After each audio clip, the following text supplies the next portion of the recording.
Good evening, everybody. I'm Pierre, the Daily Trader. It is January 3rd, and we are going to take a look at Tesla stock from a technical analysis perspective.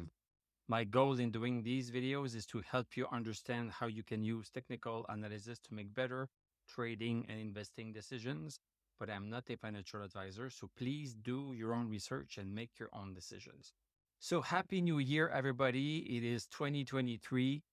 Let's hope that this is going to be a great year.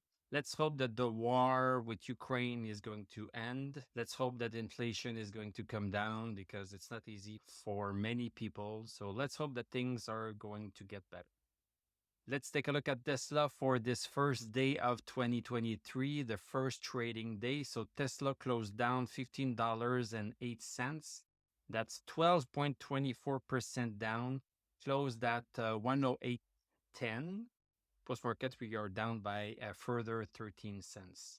What seems to have caused this descent is partly because the production numbers came out, the production numbers and the delivery numbers, and they fell short of the analysts' estimate. The stock is cratering a little bit. So let's look at what this looks like on the chart. If you remember last week, we had a little bit of a move up. That was getting very close to this downward resistance.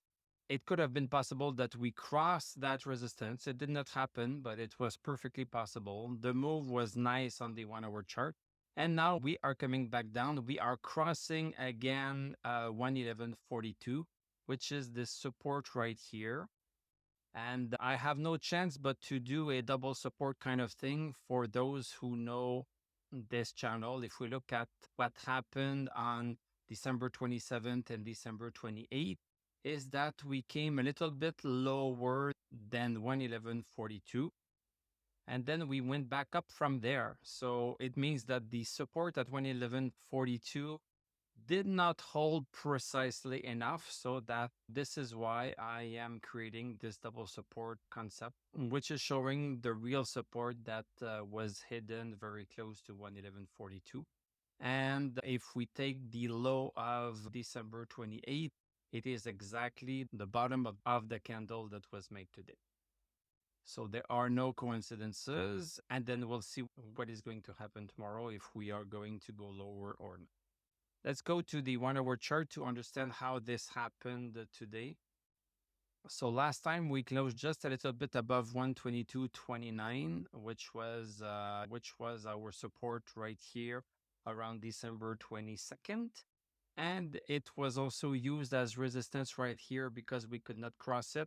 We crossed it on December 22nd at 9:30, the 9:30 candle. Then we came back underneath it, and we succeeded during the last hour of the last trading day of 2022 to cross back above it. This was a buy signal in itself. This was a buy signal on the 1-hour chart. Stochastic was over 60.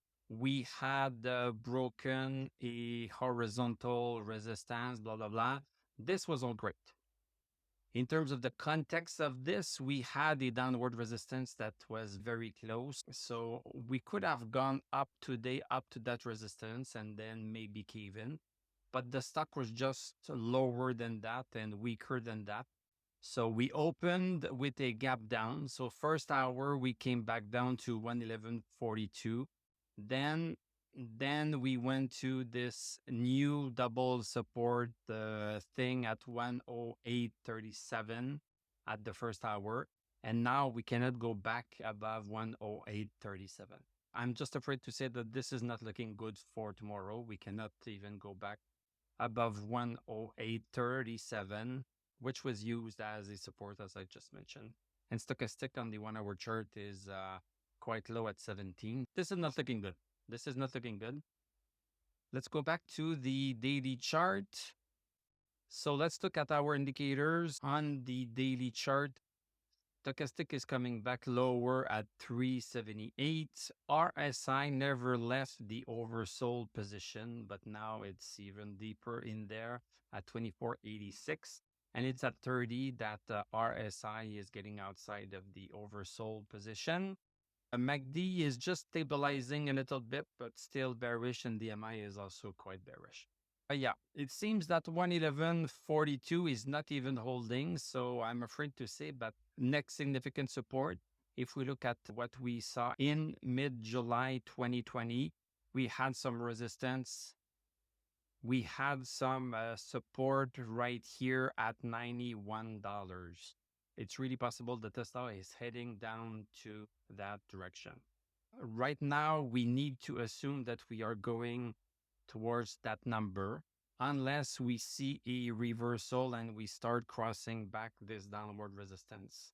If we don't cross this downward resistance, it just means that we are going to crater even more.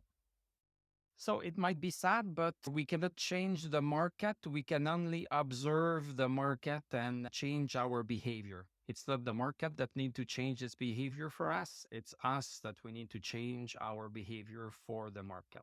And when the market is in a downtrend, personally, I don't buy. I never buy except for just a short-term gain once in a while. But when a stock is in a downtrend, this is like trying to catch a falling knife.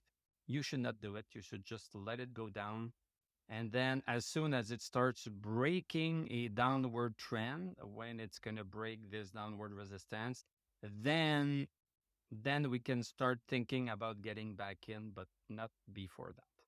This is my opinion. This is not financial advice. You do your own research and make your own decisions. Thank you very much for watching. Thank you for liking, commenting, subscribing. If you like what I do, you can become a YouTube member. Click on my TradingView affiliate link. I'm going to wish you a great 2023. We are going to talk tomorrow, and I'm going to tell you à la prochaine.